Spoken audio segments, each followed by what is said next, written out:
Olá a todos.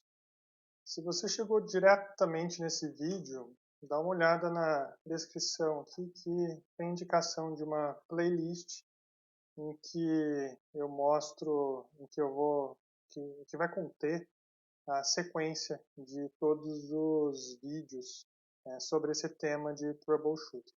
Então, o objetivo desse vídeo aqui, o conteúdo desse vídeo em particular, falar um pouco sobre os objetivos, os fundamentos e a lógica da técnica de troubleshooting, em particular para HPLC. Então, a primeira pergunta e talvez a mais importante na resolução de um problema em HPLC é saber quando há um problema. É um tanto quanto lógico, né? Eu gostaria de saber quando há um problema. E como eu faço para saber se há um problema? Uma das formas que se recomenda para saber se existe um problema é ter testes de referência para esse sistema. É lógico que um usuário experiente, dependendo do tipo de problema, ele rapidamente vai perceber, por exemplo, a partir do momento que ele faz a primeira análise, alguma característica do resultado que ele observa, ela já é bastante evidente da presença de um problema.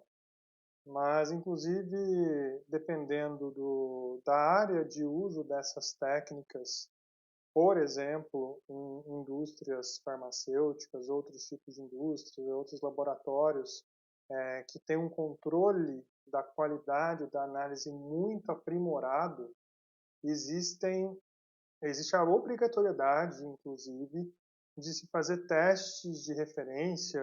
Alguns desses testes são chamados de adequabilidade do sistema, ou System Suitability, usando a expressão em inglês, que basicamente significa serem feitos alguns testes padronizados para saber se o sistema ele passa em todos aqueles testes. A partir do momento que o sistema passou, o sistema de análise passou em todos aqueles testes, aí então o analista vai de fato fazer a análise das amostras que ele tem interesse em obter o resultado.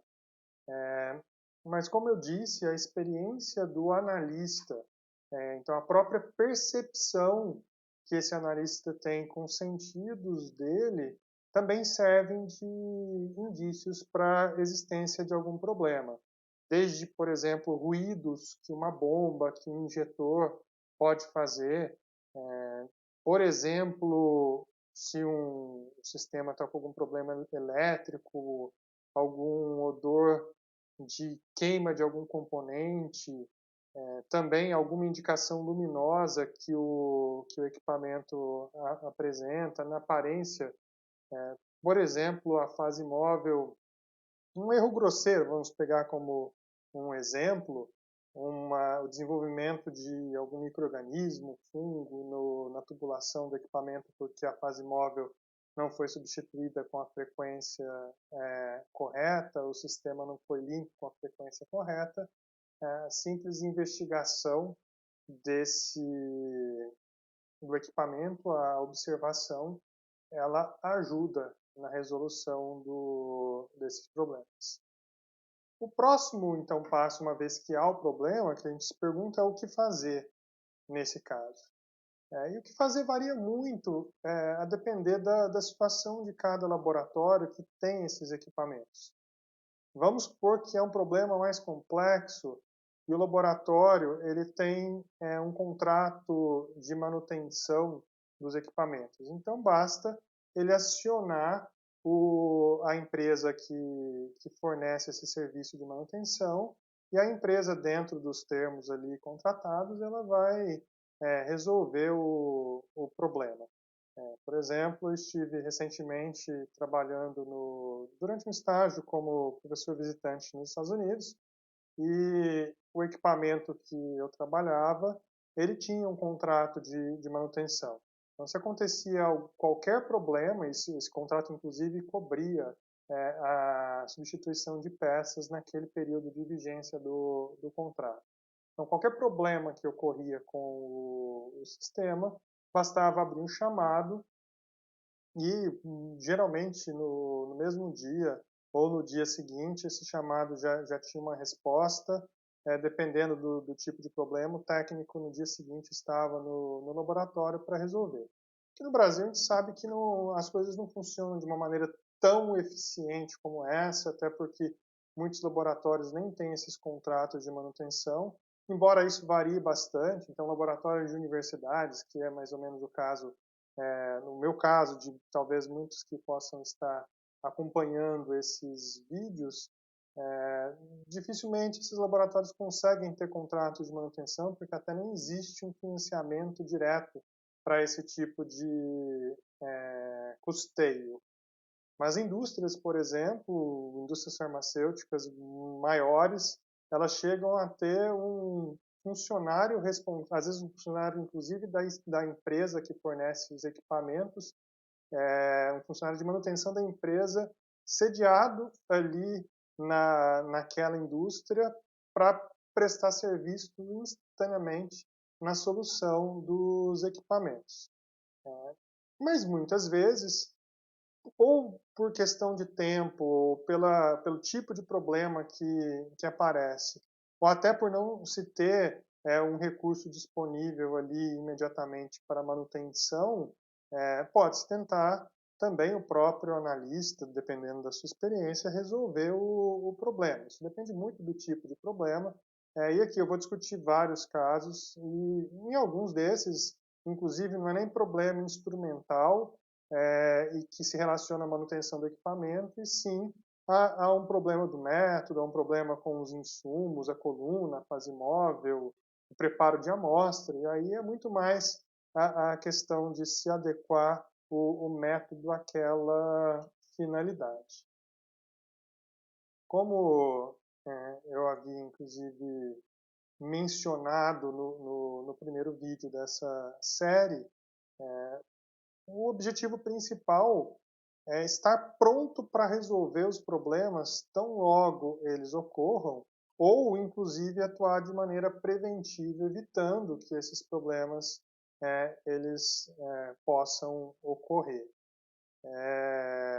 Ideal, então, dependendo de uma sequência lógica que for seguida, se chegar rapidamente à localização da causa ou das causas desse problema. Então, por uma linha de raciocínio, o acúmulo dos sintomas que tanto o resultado do equipamento, resultado que o equipamento entrega, e quanto as características instrumentais do equipamento apresentam chegar a uma causa para esses problemas, e, logicamente, a uma rápida solução.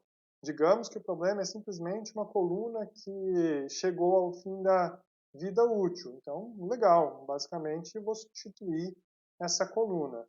Mas vamos supor que o problema não fosse a coluna, mas o problema fosse um outro componente que estragou a coluna. Se eu não chego rapidamente ao problema exato, eu posso substituir a coluna, fazer algumas poucas análises e aquela coluna nova ela vem a estragar novamente, porque de fato eu não ataquei o problema original causador daquela situação. Então, lógico, existem centenas, milhares, talvez, de problemas que possam acontecer em torno das técnicas cromatográficas, mas a ideia é ajudar um pouco ao analista que esteja em busca de um ganho de experiência nessa área. Quais são os fundamentos, se nós formos seguir à risca as técnicas de troubleshooting? Um deles parece até, num primeiro momento, quando a gente está com pressa, um pouco difícil de se querer fazer dessa forma, que é fazer uma mudança de cada vez. Digamos que a gente vai tentar isolar o problema num equipamento, por exemplo, um dos pontos é de se tentar fazer uma mudança de cada vez. Como eu disse, alguns podem falar, mas espera lá, isso é uma perda de tempo muito grande. Se eu tiver que fazer muitas intervenções, isso significa que eu vou gastar um tempo enorme fazendo essa manutenção, esse troubleshooting. O fato é que, se a gente não localizar também o problema, o custo pode ser muito alto. E como o exemplo da coluna, eu troco uma coluna que estragou, mas a coluna estragou por causa de um outro problema.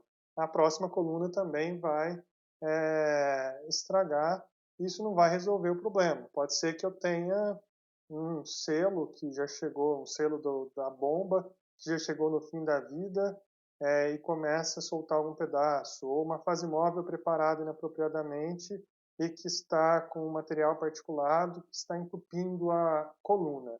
Ou seja, a gente tem que ter uma análise cuidadosa, inclusive saber quais são as boas práticas cromatográficas para justamente não ter problemas grosseiros também.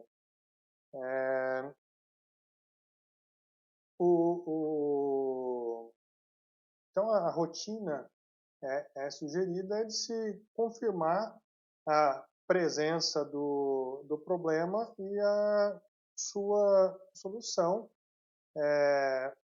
para que, inclusive, isso fique registrado e se possa evitar esses problemas no futuro, né? E, sim, só para ter uma ideia de diferentes tipos de problemas que podem, enfim, ocorrer num sistema cromatográfico, eles são os mais variados, né? Mas, por exemplo, por uma falta de cuidado com a fase móvel, podem surgir resultados estranhos no cromatograma, picos que não deveriam aparecer, que são às vezes chamados de artefatos no resultado analítico. Isso pode ser gerado por motivos dos mais diversificados, como, por exemplo, a presença de bolhas de ar, de gases que deixaram de estar dissolvidos na fase móvel. A própria oscilação da rede elétrica ela pode causar outros problemas. Pode existir, até mesmo dependendo do grau de maturidade do equipamento, alguns softwares menos desenvolvidos, digamos assim, eles podem conter, inclusive, alguns bugs, alguns erros do próprio programa e que causam erros na análise se esses bugs não forem contornados. Existem casos, por exemplo, aí, que eu estou citando, de pré-concentração de interferentes em análises com gradiente de solvente. Um outro problema típico que muitas vezes começam a aparecer picos inesperados na corrida cromatográfica, na análise cromatográfica, e aí começa a se buscar interferentes, problemas na amostra, quando na realidade podem ser contaminantes na fase móvel, que numa análise isocrática, por exemplo, numa análise sem gradiente, esses interferentes acabam não aparecendo, não atrapalhando na análise, mas no caso de uma análise em gradiente, com a fase mais móvel, mais fraca no começo da análise cromatográfica, esses interferentes acabam se concentrando e aí quando se eleva a composição do solvente forte na fase móvel, ele acaba eluindo esses interferentes e picos cromatográficos, ou picos que não deveriam estar presentes ali naquela análise, começam a aparecer. Aí, assim, voltando àquela ideia de observei quais são os problemas que existem, como que eu vou corrigir mudando ponto a ponto, a ideia é substituir cada parte suspeita por outra que seja reconhecidamente boa. Vou pegar dois exemplos bem distintos. Vamos supor que, por algum motivo, eu acredito que seja uma falha técnica instrumental do detector que eu estou utilizando. No caso, eu já experimentei, de fato, situações parecidas com essa, em que, nesse caso, não foi resolvido por nós, do laboratório, mas pelo técnico do equipamento, que ele foi lá, abriu o equipamento, tirou o detector, tirou uma placa, foi num detector igual que tinha num outro HPLC do lado, tirou a placa do outro detector, trocou e verificou que o detector voltou a funcionar. Assim, ele isolou o problema, que era uma única placa. No caso de um sistema fechado, algo que um analista consegue fazer, se ele tiver um detector igual num outro equipamento, ele pode rapidamente trocar o detector de equipamento e fazer um teste para ver se o problema persiste com o outro detector. Lógico, um detector que ele saiba que está funcionando perfeitamente no outro equipamento. Isso é um extremo, mas como eu falei para vocês de contaminantes na fase móvel, vamos supor que eu suspeito que a água que eu estou usando ela possa ter um pouco de contaminação. O que eu posso fazer encontrar uma outra fonte de água no nível de análise cromatográfica, uma outra fonte pura de água, e substituir a água da fase móvel, ou substituir o solvente orgânico, substituir os aditivos que eu coloco na fase móvel, substituir a coluna, testar com uma outra amostra, enfim, várias vários pontos, tanto instrumentais quanto componentes do método, podem ser avaliados. E aí, conhecendo mais sobre a técnica, conhecendo os fundamentos da técnica de cromatografia líquida, fica mais fácil levantar essas suspeitas para que, ponto a ponto, elas possam ser avaliadas. Eu cito aí instrumentalmente, desde bombas, detectores, válvulas, voltando novamente ao que eu mencionei no outro vídeo, tendo condições de referência, misturas teste que diagnosticam se o sistema está funcionando adequado. Outro ponto importante, que faz parte dos fundamentos da técnica, é ter um registro. Então, eu falei, mantenha anotações, ou seja, ter um registro de tudo aquilo que acontece com o sistema. No caso de troubleshooting, ter um registro de troubleshooting seria quais foram os sintomas apresentados, qual foi a causa, qual a solução adotada. Isso vai gerando, inclusive, anotações durante o procedimento do troubleshooting de um novo problema, até que, de fato, a causa seja isolada e a solução seja encontrada. Porque às vezes a gente vai mexendo em tantas partes do sistema que dali a pouco eu já nem lembro mais quais foram os testes, quais foram as modificações que foram feitas. E hoje em dia também, o próprio sistema cromatográfico informatizado, o software, ele registra muitos dados sobre o sistema, desde a temperatura da sala, temperatura de diferentes compartimentos do equipamento, pressão de cada bomba ou de partes diferentes da bomba no sistema cromatográfico, enfim, até mesmo às vezes pressão de injeção submetida no injetor, dependendo dos sensores que existirem em diferentes equipamentos, e tudo isso gera um registro. Então, olhar o próprio registro do equipamento é uma fonte de informação para se encontrar o problema. E é lógico que uma das ideias é preventiva. Então, sabendo também quais são as previsões de manutenção, substituição de componentes que sofrem um desgaste natural no equipamento, acaba às vezes sendo uma boa medida. Então, se um selo ele se recomenda ser trocado a cada, por exemplo, tantas horas, ou a cada 1 ano, a cada 2 anos, se ele é trocado dentro desse prazo, dificilmente ele vai dar problema. A gente sabe que dependendo da situação, muitas vezes não se tem um recurso, e aí a ideia é usar todos os insumos, desde, lógico, que isso não cause um problema ainda maior no equipamento, usar os insumos ao máximo, na hora que dá problema, que a gente vai lá e tenta resolver. Mas, idealmente, não é a forma correta de se trabalhar. O certo é manter o equipamento de acordo com a manutenção exatamente prevista ali pelo fabricante do equipamento. Uma ideia geral é analisar todo o sistema.